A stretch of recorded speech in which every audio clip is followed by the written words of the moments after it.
Betrayal, Conspiracy, and the Bloodstained War. As the war of betrayal and conspiracy, soaked in blood, came to an end, in 1931, Salvatore Maranzano gathered the Sicilian Mafia and declared peace. He then established 5 Sicilian Mafia families to govern New York's underworld, a system that later came to be known as Cosa Nostra. Maranzano sought to strengthen this organization by implementing a structured hierarchy. Declaring himself the supreme leader of all bosses, the boss of the bosses, he imposed a tribute system and established 5 fundamental rules for the mafia. Omertà, code of silence. Breaking this Sicilian vow of silence meant immediate execution without trial. Absolute obedience.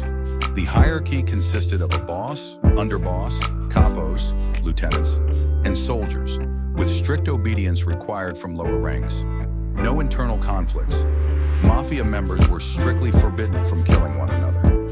Respect among members.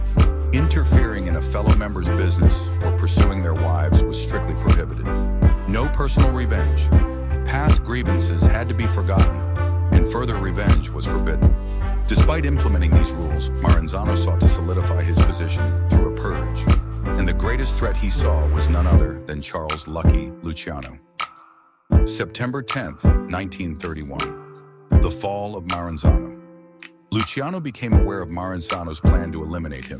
Acting first, he orchestrated an assassination using trusted Jewish gangsters disguised as IRS agents. They infiltrated Maranzano's office under the pretense of a federal investigation and swiftly executed him. With Maranzano gone, Luciano restructured New York's mafia. He abolished the traditional Sicilian leadership model and created the Mafia Commission.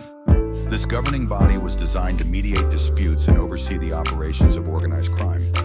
Notable members included Joseph Profaci, Vincent Mangano, Joseph Bonanno, Thomas Galliano, and Stefano Magaddino.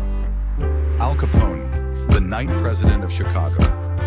While Luciano was consolidating power in New York, Al Capone, known as the Night President, ruled Chicago's underworld. By leveraging the Prohibition era, he built an empire based on bootlegging. Chicago, a key transportation hub, allowed him to distribute illegal liquor nationwide. By 1927, Capone's annual revenue had reached approximately $100 million, a record-breaking sum recognized by Guinness World Records. However, he faced stiff competition, particularly from Irish gangs. February 14, 1929, the St. Valentine's Day Massacre. Capone orchestrated a ruthless plan to eliminate his rivals. He lured members of the Irish gang into a trap, making them believe they were about to receive a shipment of bootleg liquor. When they arrived at a warehouse, they saw what appeared to be a police raid. Complying with orders, they lined up against a wall, only to be gunned down by Capone's men disguised as officers. The massacre, in which 7 men were killed, shocked the nation and cemented Capone's infamy. At the time, he was just 30 years old. Capone's milk empire and tax evasion charges.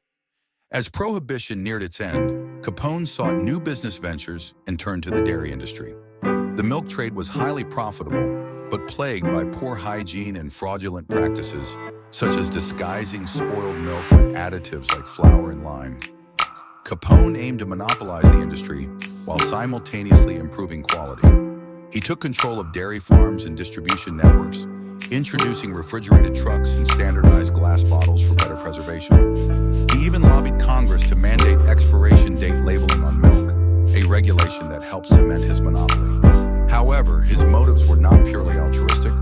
By controlling milk sanitation, he reduced government scrutiny over his businesses, ensuring that his illicit activities remained hidden. Additionally, the milk supply chain provided an ideal cover for his bootlegging operations.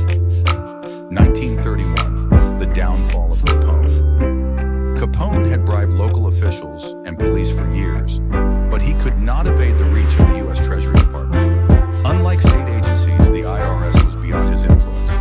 In 1931, he was convicted of tax evasion and sentenced to 11 years in prison, the harshest tax-related sentence in history at the time. He was eventually sent to Alcatraz, marking the end of his criminal empire. Luciano and the National Crime Syndicate. Meanwhile, Luciano was building a crime syndicate that transcended the traditional Italian mafia. He allied with Jewish and Irish gangsters, forming the National Crime Syndicate, a nationwide criminal network. His empire spanned gambling, prostitution, drug trafficking, and even legitimate industries like the cheese trade.